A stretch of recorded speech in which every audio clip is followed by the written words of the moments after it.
So, what I'd like to cover tonight is really the innovation competencies that companies should start to think about adopting in this very difficult time of the COVID-19 pandemic. Um, Really, what's we've done in innovation for years. I've been a practitioner about 15 years within innovation. And I've worked in lots of different industries: insurance industries, healthcare industries, food, beverage, retail, financial services. And what strikes me in the current situation is that almost every company now really needs to think about what's the best practice for addressing the rapid change that we're seeing.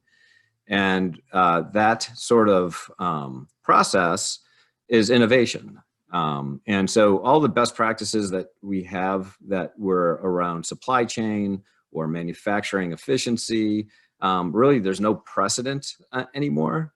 And so we're having to shift to this very different time. At Kantar, we're constantly interviewing people and asking them, how do you feel about the COVID situation? Is this a one-time outbreak? Is this a reoccurring seasonal outbreak? Are you panicked, or do you think this is controlled?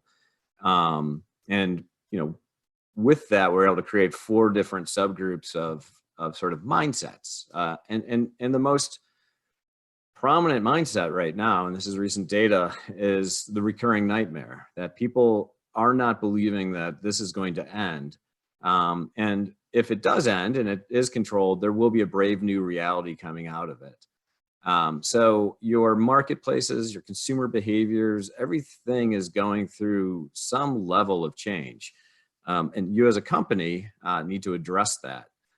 Before the COVID pandemic, you could follow best practices and continue to modify your business practices according to best practices, and you would be well and your company would do well. Now we really have to start looking at innovation types of methodologies and thinking in order to pivot in this time of COVID. So, we as human beings don't always recognize that things have changed. In fact, our brains are very good at seeing things how they always have been. In fact, if you look at this video as the mask turns around, I think most of you will see that the nose here is popping out. The mask is strangely rotating in the other way as it comes around. And that's because our brains aren't used to seeing noses indented. And so our brain just doesn't want to see the new information that's incoherent, inconsistent with the past information we've had. But now that I've told you about it and you're smart and everything, and the mask will come around again, why don't you try to see the nose pointing in instead of pointing out?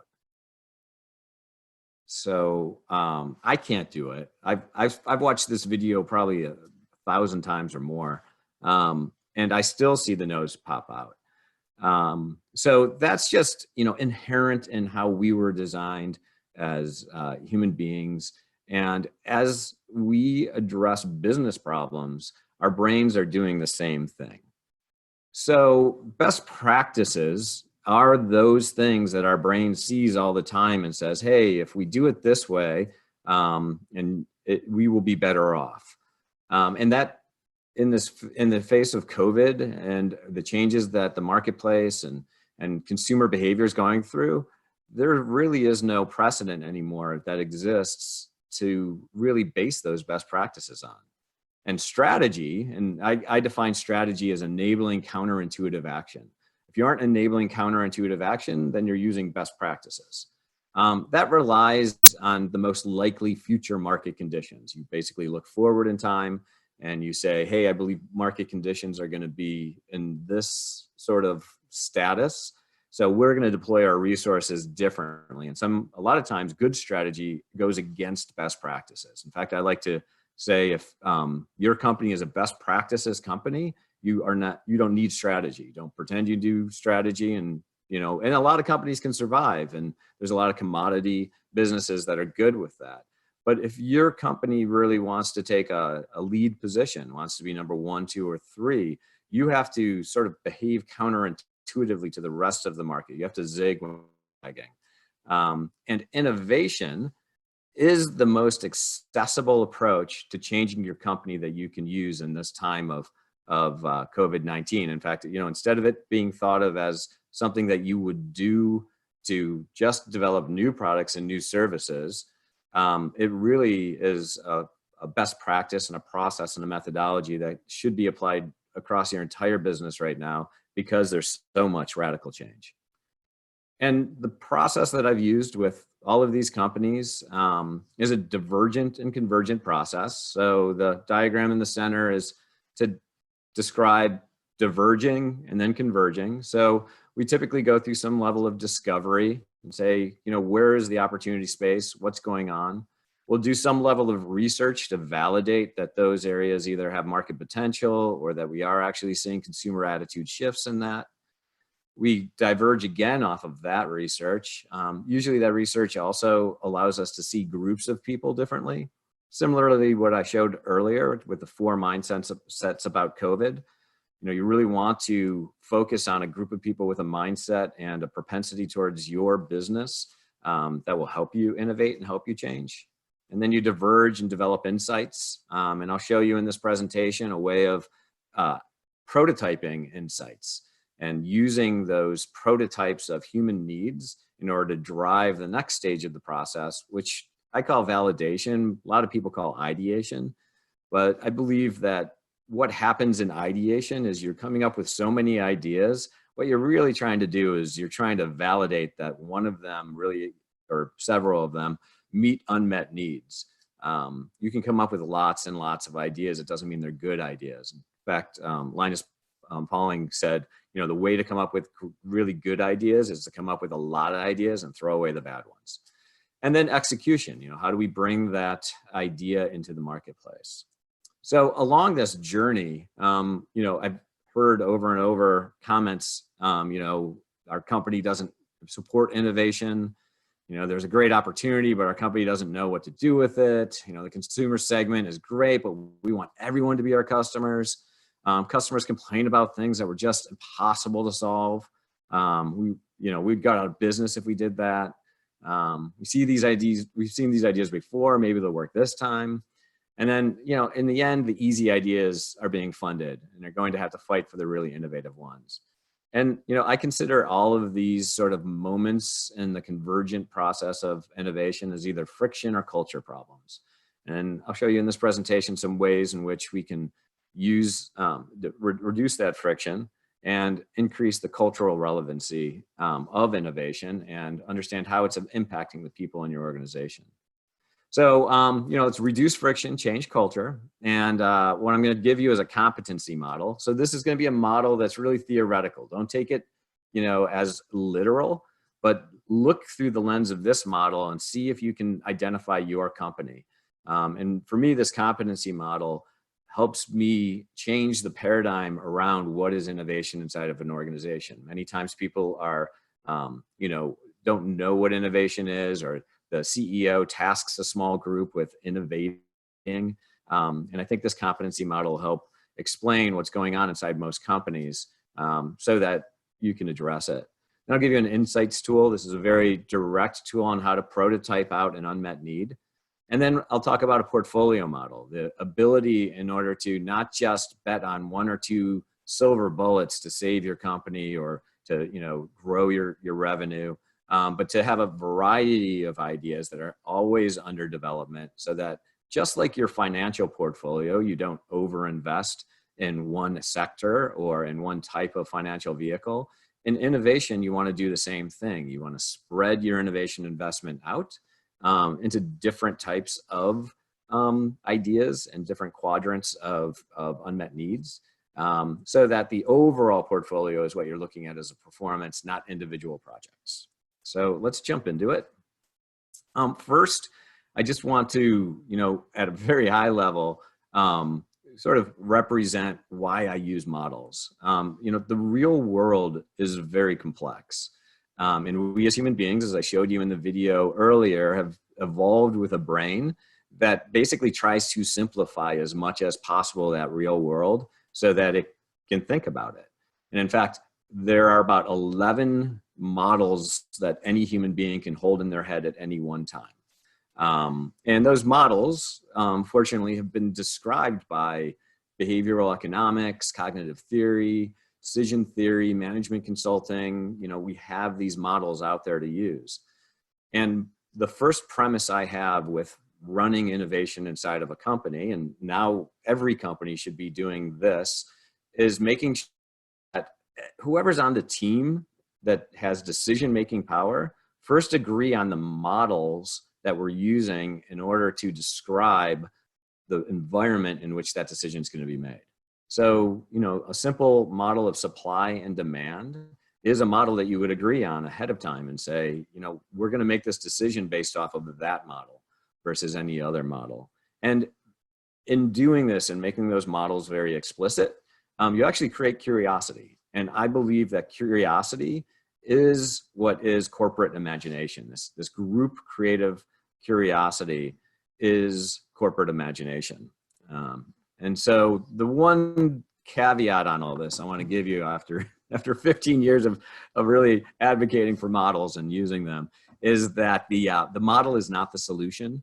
So just like it's very like weird to see the Barbie doll and Ken doll and then the human beings who are trying to be it, it's just as weird when you as a corporation find a model and say we're going to embody that as the solution rather than making it something that creates curiosity. When you tie yourself too tightly to a model is simplified for a purpose. It's not going to yield the results you want. What you want it to do is create curiosity rather than become it. So enough with that warning. But there's many models out there to use. McKinsey has business consulting frameworks for organizational analysis. Social psychology has self-determination theory. It's a really great model for being able to understand the components that go into a person's ability to feel self-determined. Military strategy has something called the OODA loop, and it's a model that describes how decisions are made. And it is actually not necessarily the components of the model, but the speed at which you're able to loop through the model that really has impact on success. And then there's the experience cycle that comes from user experience design that articulates the way in which a consumer has an experience or anyone has an experience. So these are all models. There's a lot of them out there. They're already created. Basically, whatever you're addressing, you can go to Google and you can type in the thing you're doing and type in model or theory, and you'd be surprised at how easy it is to find already studied and validated models for the thing or the space that you're trying to explore. One model that Roger Martin, and I don't know if you all are familiar with Roger Martin, if you are interested in innovation, I absolutely recommend reading some of his work. He's the godfather of design thinking. And very early on, as he started to say, there are these forces inside of companies that either make it a company that grows through innovation and new product development and new service development, or it stagnates, or it just becomes a commoditized best practice company. And how he described it is that there were business people and there were designers. And business people were thinking about reliability, and designers were thinking about what he called validity, but I tend to think about as like eventuality, the future, what things are changing. And he identified in companies, if you had a 50-50 mix, and typically he saw that in individuals, that would be part business person, part designer, that's what really drove innovation. Now, reliability, I think we all know what that is inside of a company. It's that desire to prove it. It asks for competitive analysis, it asks for pricing models. There's influence and decision makers there, and supply and terrain. Like, what's my supply look like, and what terrain do I have to go over is where the strategic and sort of basis of reliability is. And on the other side, there's eventuality, and this part of the organization is predicting things. They're looking at consumers' unmet needs, other domain inspirations. They're looking for trends and new customer expectations. Their strategy is really based on material and movement. And so these two forces exist in every company. Now, reliability throws profit over to the eventuality engine inside of organizations. And it's because they've made whatever they're doing cheaper, faster, and better. And then the eventuality engine throws the potential valuable, desirable, and relevant new things over to the reliability engine, which then makes it cheaper, faster, and better. And if you can get this type of cycle going, your organization will continuously adapt, continuously grow. But within that sort of cycle, there's a huge dilemma. Basically, the reliability people are constantly saying, hey, we need more breakthrough ideas. And the eventuality says, hey, we need more support from the organization to get them done. So reliability wants guaranteed breakthrough ideas. Eventuality says, hey, I need more support from the organization, more funding, more effort. This can't be a side gig. This has to be a real thing. But I think all you really need is love. If you look at Maslow's hierarchy of human needs, love and belonging is one of the first growth needs that people have. So I think, if you're familiar with Maslow's hierarchy of human needs, it really just describes that if you have these base physiological needs and safety needs, which we call these deficiency needs, satisfied, you can move on to these higher level needs to where you can actually become self-actualized. And I think there's a good way to describe the needs of both of these entities inside of a corporation.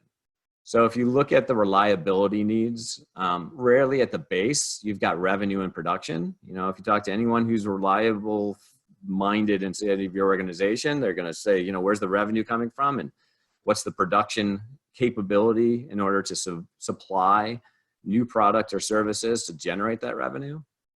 Then they sort of, after that, look at metrics and KPIs and governance. So, startups usually, get to this moment where they've figured out their revenue and production, people are buying it, and all of a sudden they need to start to organize themselves and they need to have metrics and KPIs. So there are rules to avoid unnecessary risk. And then on top of that, when you start to get into growth, you start to express your brand or your industry ranking. And so it starts to become important for what do you stand for, the reliable sense of what your corporation is. Then you can get to strategy because you've acquired some resources now and you can influence the marketplace in general by the moves that your company makes. And then finally, at the top of the self-actualization pyramid, it's the relevance. What relevance do you have inside the organization? So these are all very reliability framed types of needs. But on the eventuality side, we have a mirror of those or a complement to those. So the eventuality people are all thinking about demand and distribution. So a lot of times you're talking about the sales team and saying, hey, we're going out there trying to get demand, and can you get product to my customers in time in a way that satisfies them? That's the base need of the eventuality people. And then on top of that is, who are our consumers and what are the trends that are influencing the marketplace so that we can sort of zig and zag well enough or position ourselves or, promote ourselves appropriately to gain the attention of people who would buy our product or service. On top of that, we have insights. So these are the unmet needs of consumers and partners. And what we're starting to hear, and you might be familiar with the jobs to be done methodology, is that these unmet needs of consumers need to be actually articulated and understood. And they change by what consumer segment you look at, and indeed even by what trends are happening in the marketplace. On top of that, once you've really grown and started to acquire some capital inside of your industry, you're looking for what your vision is. How are you going to influence society and culture? And finally, many companies now with conscious capitalism are actually saying, what purpose do we serve inside of the general global environment? And, what purpose as a company do we have to exist? And if you put these side to side as the original model sort of demonstrated, you can see that, they line up, but they're coming at things from a very different perspective. And I call this change in perspective the innovation gap. And that's really what's happening. So the innovation in your company is not happening by the eventuality people. And it's not being developed and realized by the reliability people. A lot of companies try to do that, just throw it over the wall. But there's this gap in between these two types of mentalities within a company, and that's where innovation lives. And to fill that gap, you need to be able to first really co-create together, right? You have to get reliability people and eventuality people in a room and co-create. You have to make sure that they can listen to each other and appreciate each one's perspectives. I can't tell you how many times I've been on an innovation project where we started, and one of my first recommendations is let's get legal and finance involved. And the people who are deeply involved in eventuality go crazy. And they're like, why would we get them involved? Well, they'll ruin everything. Let's get them involved at the very end when everything is set, and then they can deal with it. And I believe that that's a big mistake inside of innovation, because it leaves, that thinking out of the process. And I've been in many, many innovation projects and engagements where finance and legal at the very beginning, although they may point to things that are structural inside the company from a reliability perspective, when they're involved from the beginning, are very creative about how to change those structures or adapt those structures to what the eventuality group is saying is going to be happening. After that, really the next thing to fill that gap is between metrics and governance and consumer segments and trends is the ability to prototype and test.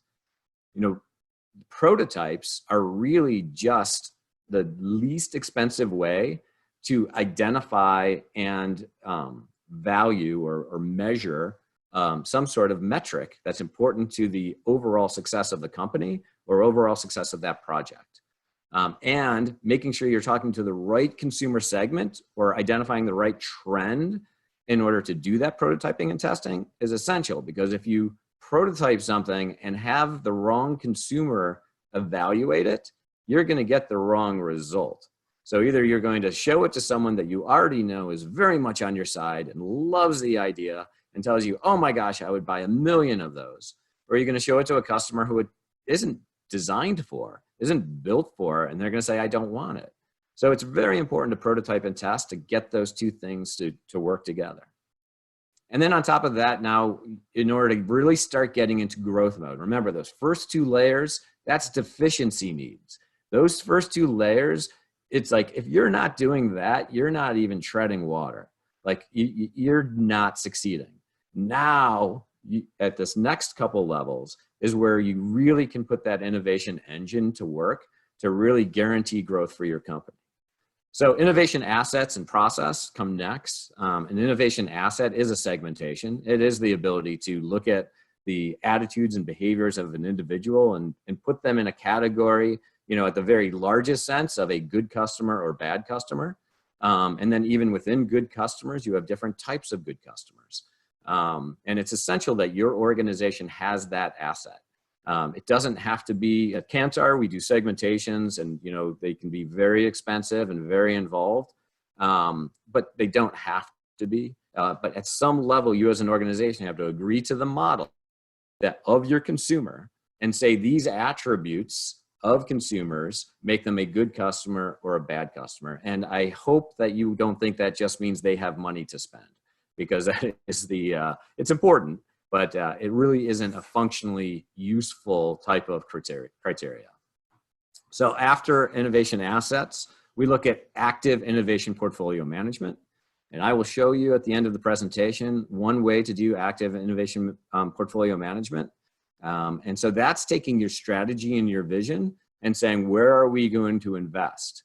Where strategically do we have resources to deploy? And what's our vision of the future that is coming towards us at a speed that we want to match and actually develop for? What I like to say about innovation, partly because after college I went and learned to surf, is that innovation is like surfing. And in surfing, you get on your board and you paddle out over all these really close-in waves. And they're really close together, and they're, it's sort of like exciting. But if you're going to play in those, you're boogie boarding, you're not surfing. So you want to get over the waves until the wave frequency starts to be so that you can spot a wave that you want to ride. And then you do something very counterintuitive. You turn away from that wave and you start paddling away from it. And what happens is that wave will overtake your momentum will get matched, and you'll ride that wave all the way into the beach. And that is what active portfolio management does. You have the strategy of, how do I surf? Do I have a longboard? Do I have a short board? How fit am I? How skilled am I? You have the vision of, that's the wave I want to catch. And using active portfolio management is the way in which to turn away from it and catch its momentum. And then finally, you have culture. And culture is really, in companies that are really performing, your Apples, your Amazons, that culture really is tying together the relevance that the reliability engine has created and the purpose that the eventuality engine is identified. And culture comes last. Unfortunately, a lot of times I'm contacted by companies that say, my culture needs work. Can you come in and do culture work? And I say, well, do all this work underneath it and you'll get culture. But I can't come in and just develop culture. If you plop culture in the top and you don't have the supporting stuff in the bottom, it just pushes these two groups apart. And I've seen that in way too many situations where the CEO brings in a culture consultant and doesn't really look at the core assets in their organization, the way they're doing innovation, or even do we know how to co-create? So that culture of innovation is really about people, and that starts at the bottom with co-creation. Decision-making, which is about prototyping, testing, and having assets and process. And then work process, which is, that innovation, the active portfolio management. And then you build up to culture. And that is leadership. Leadership says, I'm going to build from the base. And this is, there's a popular term of service leadership, where I'm actually leading by serving the people inside of my organization. And that's how you build this culture of innovation.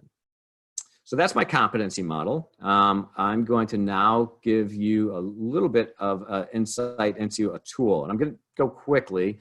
There's a lot more to this tool than what meets the eye, but what I'm really representing to you is that the ability to prototype, not just products and services, but unmet needs, is critical to this innovation space. And when you think about COVID, the ability to say to your organization, I believe this is how people are feeling now. And you can test these insight statements and rank them and quantify them, is really powerful, because this is something that's an unmet need that people want, and it's quantified. So I see an insight or a job to be done as a penetrating consumer or customer truth that can help build the business. And the prototype is very simple. It's just an action, because, a reason, but attention. And if you look over time, the interest in consumer insights, this is the Google Trends report on the idea of consumer insights. I don't know why in 2004 it was really going nuts and it sort of normalized after 2008. I suspect it was because of, the crash that we went through.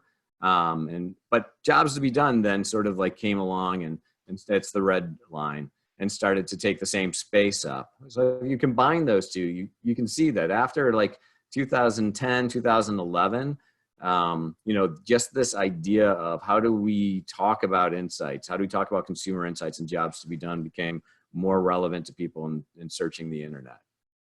So the way that I go about doing this, and I recommend going about doing this, is you first need to understand your consumer segments and choose a segment that you want to innovate with. They have some characteristics, behaviors, and attitudes that make them a very good innovation target. Not that they're the only ones who will buy your service, but they're lead users, or their needs have changed. And if you've ever read the book, The Innovator's Dilemma, it just defines how there's an S-curve that starts with a custom product, it becomes a configured product, and then at the top of the S-curve, it actually becomes a commodity.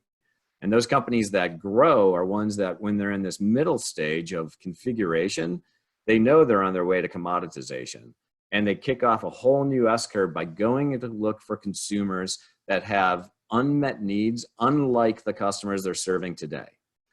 And that's because in that stage in which we're going through configuration to commoditization is where you make the most money. And it's very hard as an organization, especially the reliability engine, to say, hey, let's go spend money talking to people who aren't going to buy our current product, that are dissatisfied with our current product or have some needs that aren't like it. And they're probably smaller than the group of people that are currently buying the product. And so it's really hard to convince people, but it's essential to choose a segment to go after. Then go out and collect observations about their lives, what they're doing, how their lives really are. Take those observations and co-create insight platforms and I because but statements. We do it at Kantar by developing 12 different statements out of qualitative observations that are collected during a 3-day or 4-day online board. And then test and rank those platforms. We literally do a quantification of them. And we have formulas that can break apart the 3 parts and recombine them so that, you know, the way in which that statement is being read by the respondent isn't biased by anything. So we can break it apart, put it back together. It's math, and it works great. But anyway, you get to the point where you have, you know, 4 or maybe 3 or 4 only top unmet needs that you know now if you go and satisfy them, you're going to be able to experience growth in your marketplace. So this process involves a convergent, divergent process. You're basically taking all these observations, you're theming them, you're writing I because but statements, you're theming them again, and then they become platforms. There's ways in which to know whether or not the insight statement is valid. One thing that we find with clients who are starting out on prototyping these unmet needs or jobs to be done is they tend to triple tension it. I have a problem because there's a problem, but there's a bigger problem. That won't work. So we have ways in which to be able to go through and say, is this a valid statement? And as an example, this example actually is pre-COVID when I gave this presentation at a conference.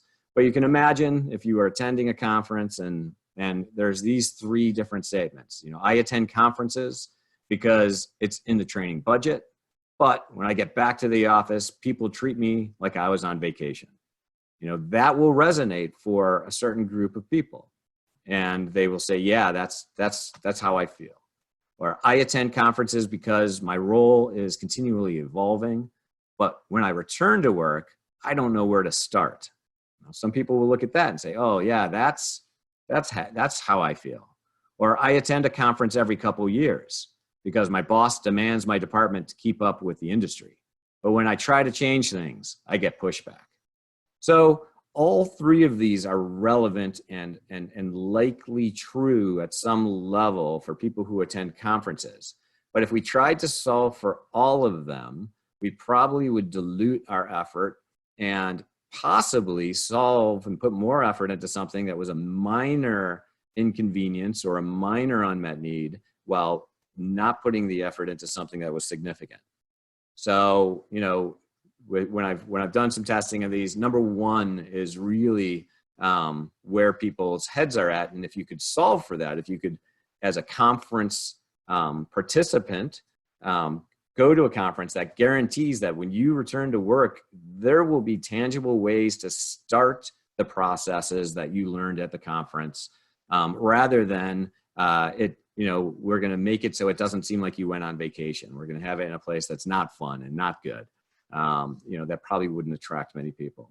But that's generally how this process of prototyping an unmet need goes. And it's a very useful tool in order to start to talk within your organization as to where do we focus our effort and where is the true unmet need for our consumers. So there you go. That's the insights tool. And finally, I'm going to talk about the portfolio model. And this is really high level. So, based off of this first model, the competency model I gave you, I would say this isn't the best place to start.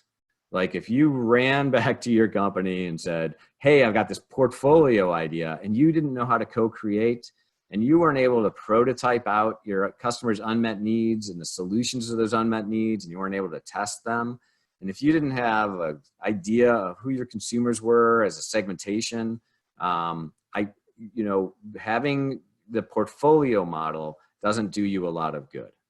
But I'm going to talk about it because I think it's a really great aspirational space to go to as an organization. And it inspires you to build those other things underneath it. This work was the combination of Abby Griffin.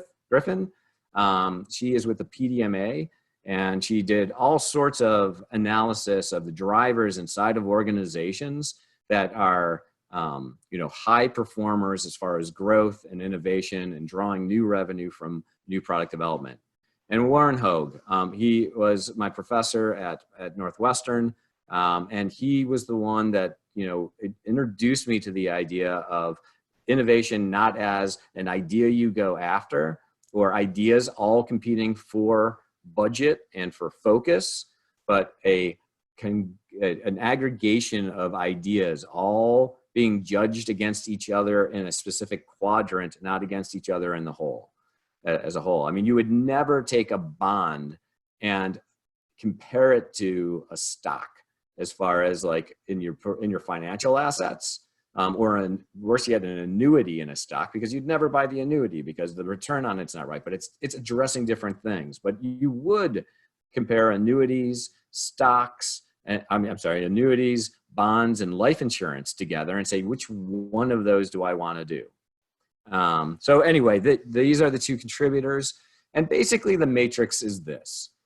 On the horizontal axis, you as an organization want to know what are the existing needs of your consumers, and whether you can prototype those out in the process that I just gave you, or you can talk about needs in any way you want. But there are ones that you're like, yes, these are existing, they're present, they're here. And then there are evolving needs that are evolving. There are just a few people that have them, but there's the potential for it to grow. So we had a existing need prior to COVID for vaccination and for managing our health, and there was an evolving need for having remote doctor visits and stuff. But people were just fine going into the hospital or into the doctor's office.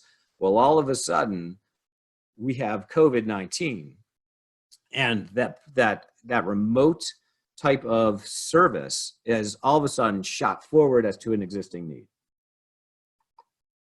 That's what I'm talking about in terms of how to identify those needs. This also happened, excuse me, in the fitness tracker space. For a long time, there was no existing need to do anything with your health data. But over time, we went from having your medical data be collected only when you are sick, to your data being collected on a daily basis, to now our data is being collected continuously. I wear a fitness ring on my finger that's constantly collecting my activity data, my temperature, my heart rate. So that evolving need 10 years ago is now an existing need. On the other axis, it's very specific to your organization. And it's basically, is something difficult to operationalize, or is it easy to operationalize? And that is specific to your company. It does have to do with your industry and what your industry has difficulty doing or what's easy for them to do. But basically, that's your thing internally to decide. Now, where things are an existing need and easy to operationalize, that extends the value of your current product. So think about that quadrant as just, everything has, a life cycle to it of profitability. And if you are applying that quadrant of needs and ideas, you're basically saying, I'm going to get an extra year out of the profitability of this product by making a small change. And it's very metrics focused. Above it is where it's difficult to operationalize their existing needs, but your whole industry is backing away from it. Your whole industry is saying, yeah, that's too difficult to do. And so that's where you want to have one idea, maybe two ideas, and you want to make sure that they're good ones that are going to differentiate your organization. Then on the backside, where you've got an evolving need that's easy to operationalize.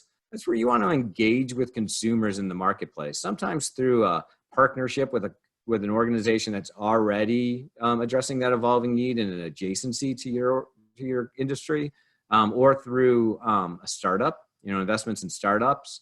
That's a really good place to play. And the biggest fear there for a lot of companies is that your brand will be affected because it's too small of a market. Now, the reliability people hate that sector because they say it's a niche idea. And they're like, let's not do that until that need grows. But unfortunately, a lot of the things you need to do as an organization, even though it's easy to operationalize, take a while. I have yet to see a company change in under a year anything. And so, as we look at that quadrant, you do need to invest there, even though the marketplace might not be big enough to support a full launch or a full product development cycle. And then above it, this is, jetpacks and flying cars. It's really hard to do. We don't know if anybody's going to want it. And fortunately, a lot of innovation, goes there and a lot of budget spent there, when really you should be partnering with academic institutions or experimental organizations, playing around with technology. And what you're basically doing up there is reserving your right to play by understanding the difficulties and patenting and putting intellectual property around those things. The great thing about the patent system is you actually don't need to do it. You just need to describe what it's going to be, how it will be, and then you patent it. And then as either the technology becomes available or the evolving need becomes more present, you've reserved your right to play. So a lot of times, this patent space is seen as something as a protective strategy, and that's where you want to spend it up there. So in each one of these three things interact. Metrics, the reliability guys love that. Power, that is the influence of an individual who has power in the organization. A lot of times we're talking C-suite, but I've been in organizations where the guy who understands the machinery inside of the factory has more power than the CEO. And so power comes in very strange places. And then trends. And in each one of these quadrants, they play differently together, and they have to be looked at in different types of ways. We're running short on time, so I'm going to just quickly go through this. But in Extend, you really are looking at, the person that you want to lead this quadrant is a veteran. He connects people inside the organization. The core activity here is validating the issue resolution and cost containment. Like, you don't want to do something down here that is going to not extend a product's profitability because you've used up all that profit in developing it. And I can't tell you how many times little small changes in organizations have been put on a pedestal and the testing process behind them has been compromised to give projections that it's going to be a huge deal, when it was really just a small thing. And that's in Extend, you're really trying to clamp down on any type of those projections that are unrealistic. It's about 60% of your overall innovation budget, though, because there are so many projects that are doing that. There's a really large number of projects, and speed to market is critical there. Cross-functional collaboration is super high there because you really want to make sure that you can execute on that quickly. The existing product or service impact is high because you're really taking an existing product as the prototype and the change added to it. And so you really are impacting only existing products, not no net new product idea there. When you go into the advantage category, you're talking about the leadership here needing to be a powerful executive who's focused on taking the hill. The core activity here is prototyping for internal impact. So you're really trying to convince the organization that this is the right thing to do and figuring out how the organization needs to change. Because remember, this is difficult to operationalize. So a lot of times the prototype isn't consumer facing as much as it's internally facing to say, how do we get this done? You really want a very small number of projects in this area, 1 or 2. This becomes a platform, and once developed, will drop down into that Extend area to actually to provide your company with a platform for growth, not just a one-time situation. Again, very high cross-functional collaboration. And the existing product here is very low involvement because you're really setting up the next platform. And many times in doing that, if you focus on the current platform, you are going to be taking shortcuts and handicapping your ability to really have a market impact. Now, on the other side, in engage, the leadership characteristic we're looking here is a brand steward or a diplomat, because this is really small stakes from a market perspective, but huge stakes from a branding perspective. Because if you're able to catch the momentum of evolving need, especially if something like a pandemic accelerates that, and you are ready for it, you absolutely have to, have someone who's really understanding the brand of the company and is a diplomat to be able to get that to happen quickly. You're prototyping with vendors or partners or startups. You're not necessarily doing it yourself. Really just about 15% of your budget.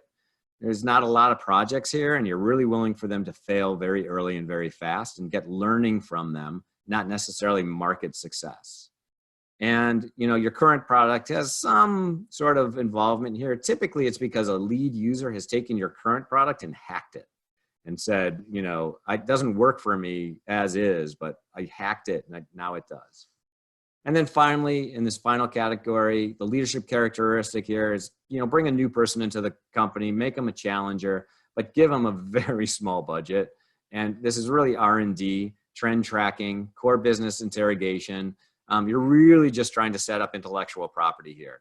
This is not going to end up being a product unless it moves over. The need is becoming really relevant and moves over to the left as an advantage, and you've got intellectual property and experience in partnerships, or it becomes very easy to do because of a technological shift and it drops down, and now you move into the sector of evolving needs and engage. So that's portfolio management of innovation, and it is a higher level order activity. All three of these types of things that I'm talking to you about tonight are the type of paradigm changing ideas that we teach in the course at CEDIM. And we teach about not just what they are, but where to start and how to make an impact in your company utilizing them. So, I fundamentally believe that innovation isn't something that an individual does. It's something that an individual who has talent and has gone through the program like CEDIM can turn back to the rest of the organization and say, hey, we need to act a little differently. There's an innovation gap inherent in all companies. Here's how we fill it. Here's how we prototype even very esoteric things like unmet needs. And once we are in a growth mode, here's how we're going to organize it so it doesn't overwhelm our entire organization. So that is the presentation. I hope you enjoyed it. Any questions? I went a bit long, but I think we have time.